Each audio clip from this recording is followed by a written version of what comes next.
Hello student, आप सभी का स्वागत। और मैं ताराचंद और आज हम बात करते हैं बीए पार्ट थर्ड। और बीए पार्ट थर्ड अर्थात सोशल थिंकर। सोशल थिंकर में हमारा सेक्शन ए, और सेक्शन ए के अंतर्गत हमारा एक जर्मन समाजशास्त्री कार्ल मार्क्स। कार्ल मार्क्स ने अपने जीवन के अंतर्गत जो भी कुछ दिया वो महत्वपूर्ण था। लेकिन यहाँ पर हम बात करते हैं द्वंद्व, अर्थात द्वंद्व क्या है, द्वंद्व के विषय में। तो सबसे पहली बात यह है कि कार्ल मार्क्स को समझने के लिए हमें पहले हीगल की ओर चलना पड़ेगा कि हीगल के अनुसार द्वंद्व क्या है। क्योंकि कार्ल मार्क्स ने जो द्वंद्व की अवधारणा ग्रहण की है वो हीगल से की है, और हीगल ने जो की है वो फिक्टे ने से की है। तो सबसे पहली बात यह है कि फिक्टे ने द्वंद्व की 3 अवस्थाएं बतलाई, वाद, प्रतिवाद और संवाद। इसी बात को फिक्टे से हीगल ने ग्रहण किया। हीगल ने भी द्वंद्व की 3 अवस्थाएं बतलाई, वाद, प्रतिवाद और संवाद। और उसके बाद में हीगल से फिर कार्ल मार्क्स ने द्वंद्व की अवधारणा ग्रहण की। लेकिन कार्ल मार्क्स ने भी द्वंद्व की 3 अवस्थाएं बतलाई, वाद, प्रतिवाद और संवाद। अब महत्वपूर्ण बात है कि हीगल ने जो द्वंद्व का आधार माना वो था विचार, कि विचारों में द्वंद्व होने से समाज का विकास होता है। कि दुनिया में जो भी विकास हुआ है, प्रकृति में जो परिवर्तन होता है वो केवल द्वंद्व के कारण होता है। अर्थात प्रकृति में द्वंद्व जो होता है वो 3 अवस्थाओं से होता है, पहली वाद, फिर प्रतिवाद और फिर संवाद। लेकिन विचारों में द्वंद्व के आधार को मार्क्स जो सहमत नहीं मानता, क्योंकि विचार एक काल्पनिक और आदर्शवादी है। इसलिए इसका वैज्ञानिक दृष्टि से अवलोकन नहीं किया जा सकता कि दुनिया में जो सब कुछ यथार्थ है वो पदार्थ है, और पदार्थ के द्वारा ही समाज में परिवर्तन होता है। क्योंकि पदार्थ को किसी नंगी आंखों से देखा जा सकता है, छुआ जा सकता है, जिसका आकार होता है, जिसका माप सकते हैं हम, इसका वैज्ञानिक दृष्टि से अवलोकन किया जा सकता है।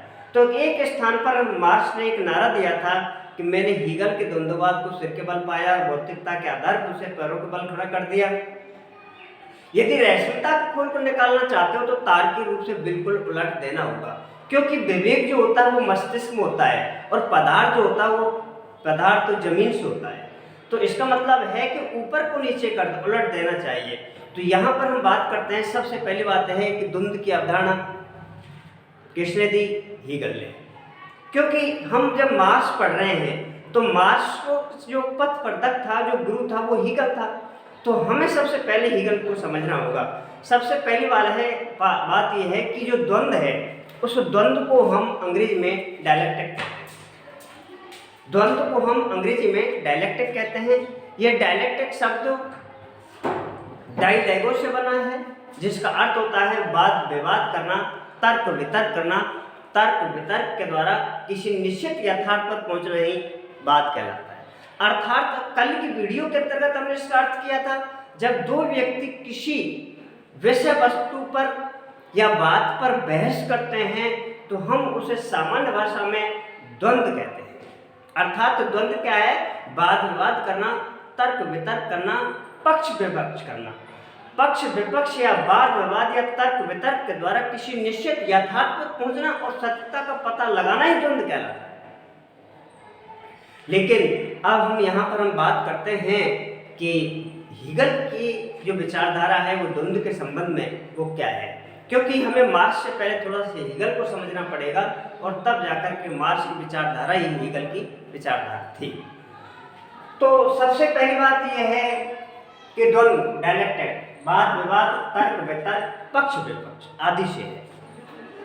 द्वंद्व का अर्थ होता है वाद विवाद करना, तर्क वितर्क करना। तर्क वितर्क के द्वारा निश्चित यथार्थ तक पहुंचना, अर्थ सत्ता का पता लगाना ही द्वंद्व कहलाता है। द्वंद्व की 3 अवस्थाएं बतलाई थी, वाद, प्रतिवाद और संवाद। अब हम बात करते हैं हीगल के द्वंद्व की विशेषताएं। हीगल कल्पनावादी था, विचार में द्वंद्व को महत्व देता है, आदर्शवादी भी है। कि प्रारंभ में कोई व्यक्ति के दिमाग में विचार उत्पन्न होता है, तुरंत दूसरा विचार उत्पन्न हो जाता है। पहले विचार और दूसरे विचार में संघर्ष होता है, संघर्ष का जो परिणाम हुआ संवाद है। तो वाद, प्रतिवाद और संवाद, ये जो हीगल ने द्वंद्व की जो 3 अवस्थाएं बतलाई हैं इसी के कारण समाज का विकास हुआ है। अर्थात दुनिया का बढ़ना और बिगड़ना द्वंद्व पर ही निर्भर करता है, क्योंकि प्रकृति में भी द्वंद्व है। तो इस आधार पर सबसे पहली बात यह है कि जो विश्व निरंतर प्रवाह की स्थिति में, अर्थात हीगल के द्वंद्ववाद की जो पहली विशेषता है, पहला जो आवश्यक तत्व है वो नंबर 1 कि विश्व निरंतर प्रवाह की स्थिति में है, गतिमान है, गतिशील है, कभी रुकता नहीं। और ये गति का जो आधार है वो वाद, प्रतिवाद और संवाद है। प्रारंभ में कोई चीज वाद होती है, उसके बाद उसका प्रतिवाद होता है, दूसरा विरोधी वस्तु उत्पन्न हो जाती है, पहले वस्तु और दूसरी वस्तु में संघर्ष चलता है, और तीसरा फिर संवाद निष्कर्ष निकलता है। किसी भी क्षेत्र में ले लीजिए, प्रत्येक क्षेत्र में दुनिया में जो विकास देखने को मिलता है, समाज के अंतर्गत जो परिवर्तन देखने को मिलता है, प्रकृति के अंदर जो द्वंद्व है वो सभी के अंतर्गत हमें द्वंद्व निरंतर स्थिति में देखने को मिलता है। उन्होंने एक उदाहरण दिया था कि जौ का दाना लो, जौ का दाना बाद है, उसमें भूमि में वो सड़ गल कर नष्ट होकर तापमान पाकर के अंकुरित बनता है, प्रतिवाद हो जाता है। प्रतिवाद के बाद में फिर उसमें फूल पत्ती बीज बनता है, वह संवाद हो गया, संवाद पुनः फिर बाद की स्थिति में आता है। तो इस प्रकार से संपूर्ण दुनिया का जो विकास होता है वो निरंतर प्रवाह की स्थिति में है, वह द्वंद्व के कारण है। दूसरी बात है गति विरोध पर निर्भर करती है। ये मार्क्स की विचारधारा है कि जब तक किसी भी चीज में आपस में द्वंद्व नहीं तब तक विकास नहीं, अर्थात संघर्ष नहीं तब तक समाज में विकास नहीं। पाश्चात्य देशों ने संघर्ष किया है तभी आज वो विकसित देश कहलाते हैं। जिन देशों ने आज विकास क्रांति नहीं की, संघर्ष नहीं है, आज वो पिछड़े हुए हैं। तो कहने का मतलब जब तक द्वंद्व नहीं, संघर्ष नहीं, तब तक विकास नहीं। द्वंद्व की प्रक्रिया को पीछे धकेलना का मतलब विकास की प्रक्रिया को पीछे धकेलना है। तो यहाँ गति विरोध पर निर्भर करती है, गति विरोध पर निर्भर करती है, गति विरोधी संघर्ष पर निर्भर करती है। उन्होंने चुंबक का 2 उदाहरण दिया था कि चुंबक के 2 ध्रुव होते हैं, उत्तरी ध्रुव और दक्षिण ध्रुव। दोनों ध्रुव एक दूसरे के विपरीत होने के बावजूद आपस में आकर्षक है। इसी बात को संघर्ष की जो विचारधारा को पूंजीपति और श्रमिक वर्ग एक दूसरे से विपरीत होने के बाद, एक दूसरे के विपरीत होने के बावजूद वे आपस में मिलते हैं। एक उच्च वर्ग और एक निम्न वर्ग, समान प्रस्तुति भी नहीं, बिल्कुल भिन्न है, लेकिन फिर भी विरोधी भी है, और विरोधी होने के बावजूद वो समाज का विकास अगर चाहते हैं तो दोनों को मिलना ही पड़ेगा। यही बात है, चुंबक के 2 ध्रुव होते हैं, उत्तरी ध्रुव और दक्षिणी ध्रुव। दोनों अलग होने के बाद भी दोनों एक दूसरे से मिले हुए हैं। उनमें समय समय पर संघर्ष होता है, संघर्ष के साथ एकता भी होता है, एकता से समाज का विकास होता है। तो जहाँ पर द्वंद्व भी होता है वहाँ समाज के अंतर्गत विकास भी होता है। ये हीगल की ऐसी कुछ विचारधारा है। अर्थात जो पहला था कि विश्व निरंतर प्रवाह की स्थिति में है, प्रवाह की स्थिति का जो आधार था वो वाद, प्रतिवाद और संवाद था। दूसरा है गति विरोधी संघर्ष पर निर्भर करती है कि जब तक किसी समाज में गति का जो आधार है वह संघर्ष द्वंद्व है, द्वंद्व नहीं वहाँ विकास नहीं। और आपस में उन्होंने बताया था कि चुंबक के 2 ध्रुव होते हैं, एक उत्तरी ध्रुव एक दूसरे दक्षिण ध्रुव। दोनों ध्रुव एक दूसरे के विपरीत होने के बावजूद भी एक होते हैं, तभी समाज का विकास होता है। तीसरी जो अवस्था बताई गुणात्मक परिवर्तन से मात्रात्मक परिवर्तन, या मात्रात्मक परिवर्तन गुणात्मक परिवर्तन हमेशा होता रहता है। या तो परिवर्तन मात्रात्मक से गुणात्मक या गुणात्मक से मात्रात्मक परिवर्तन का एक रूप बदलता रहता है, वस्तु हमेशा एक रहती है, लेकिन समय के अनुसार उसमें परिवर्तन कभी मात्रात्मक होता है तो कभी गुणात्मक होता है। उन्होंने एक उदाहरण दिया कि मान के चलो कि ये पानी है, जब पानी को 100 सेंटीग्रेड पर गर्म किया जाता है तो भाप बन जाती है, भाप बन जाती है। ये मात्रात्मक परिवर्तन से गुणात्मक परिवर्तन है।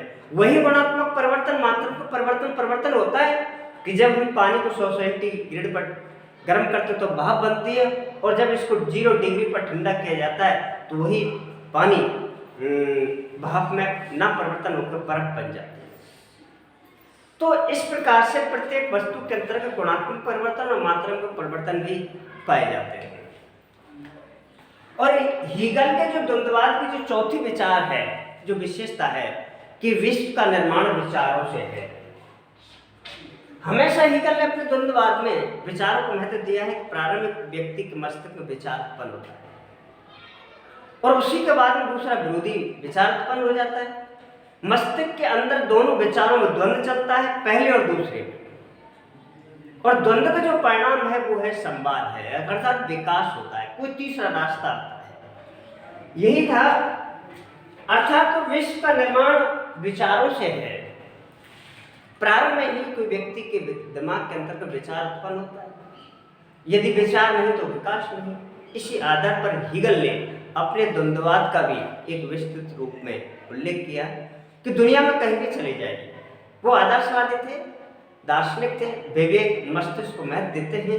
हर चीज के अंतर्गत पहले जब कोई व्यक्ति सोचता है और सोचने के साथ साथ उस विषय की वस्तु पहले विचार उत्पन्न होता है, विचार उत्पन्न होने के साथ साथ ही दूसरा विचार उत्पन्न हो जाता है।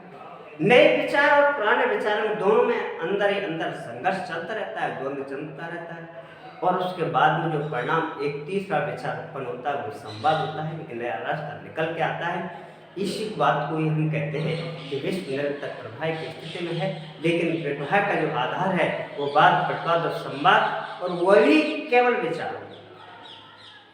हालांकि हीगल ने अपने तक इस द्वंद्व का जो उल्लेख किया है द फिलॉसफी ऑफ राइट्स के अंतर्गत किया है। हीगल की जो पुस्तक है the philosophy of rights, Hegel ने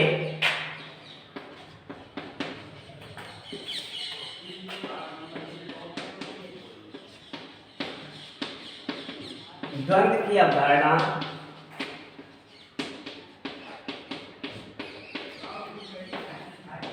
फिक्सेशन, गेरंटी, हीगल की बुक्स द फिलॉसफी,